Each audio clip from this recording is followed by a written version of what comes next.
जो आज के जो युग में हो गए तो और भी ज़्यादा क्या हो गए डेवलप हो गए। किसकी कहानी पढ़ेंगे?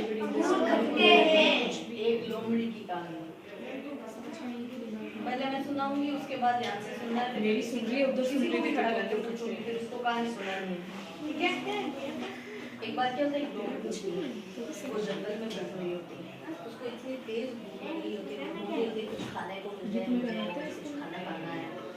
वो सब जगह घूमती है, फिर वो थोड़ा आगे जाती है तो बेटा सोचो कि कहाँ से आया ना, तो मैं कभी बहुत सारे फिर को भूख तो लगी रही थी, वो सोच रही थी अगर कैसे भी जल्दी खाना बनाने से और भाइयों को फिर मैं भूख मिट जाएगी। According to various वो बहुत कोशिश history, करती है Indian culture will begin with the Indus civilization.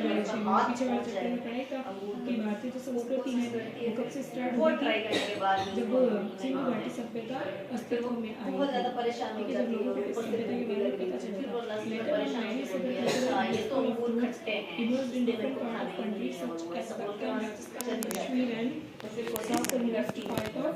इस बात से क्या तुमको कहानी से क्या सीख मिलती है? उसके बाद क्या होगा? सबसे पहले तो क्यों हटते हैं? क्योंकि उसे मिले नहीं। तुम्हें इंस्ट्रक्शन उसने बिना मेहनत की हार मान ली। कोशिश करती तो वो भी कोवे की तरह, इंडियन कोवे ने जैसे प्यार मुझे जैसे वो भी कोशिश करके खा सकती थी, उसने कोशिश ही नहीं की। कौन आई अब कौन सिला ये गाने वापस तो अंग्रेजों को मार के भगा दिया तुम्हें से जिसको मैं बोल पर अवल जो था ना उसने अंग्रेजों को मार के भगा दिया था।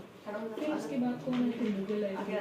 मुगल गए कम से कम 200 से 300 साल, वो जब गए तो कौन आ गए? फिर अंग्रेज आ गए। तो कितनी संस्कृति आई, फिर मराठी सबके कुछ कुछ विचार लिए और फिर जाके क्या बनी भारतीय संस्कृति, ठीक है? और जब पुरातात्विक विभाग अभी उन्होंने कौन सी कहानी ये पुरानी चीजें या कोई खोज करते हैं कहानी सुना, उसमें क्या होता है कि जो बहुत सारे जो हिस्टोरियंस हैं जो इतिहासकार हैं उन्होंने हमें ये बताया कि भाई जो भारतीय सभ्यता है जो कहाँ से शुरू हो गई थी, जब सिंधु घाटी सभ्यता अस्तित्व में आई थी। इतना हमने समझ आई ये चीज, ठीक है? अब ना भारत के अलग अलग पार्टों में ये दक्कन का पठार हमें मिला, फिर राजस्थान अस्तित्व में आया, कश्मीर आया और ये सब अपने अलग अलग शेप लेके आए और एक अपनी अलग आइडेंटिटी अपनी एक अलग पहचान दी थी। By the time school of thought we mean a set of ideas और option opinions that every popular share about a matter. तो हम लोग जो कहते हैं ना स्कूल ऑफ थॉट, यानी बहुत सारे लोग हैं उन्होंने जो जो समय में काम किए और अब हम उनको बैठ के विचार करते हैं, सोचते हैं तो और सब लोगों के अपने अपने विचार रहते हैं। हमें कहते हैं ये सब्जेक्ट अच्छा है